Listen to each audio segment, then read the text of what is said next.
Okay, so I thought it had something to do with the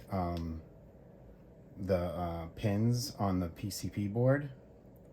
So I took those off to try to isolate which was the, what might have been causing it on the button. So here's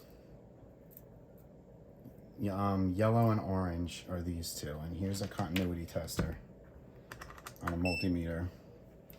And if I go orange to yellow and I push that button, you see it's working fine with the continuity, right?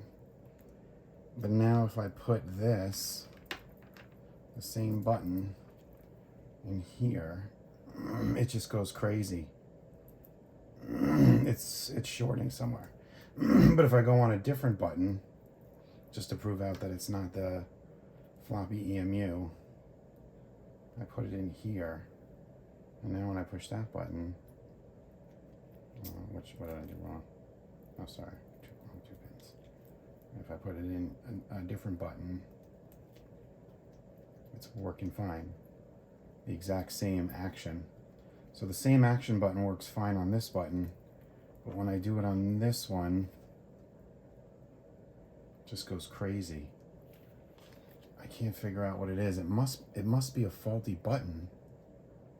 There's no jumps on the solder points. I've checked it 5 times.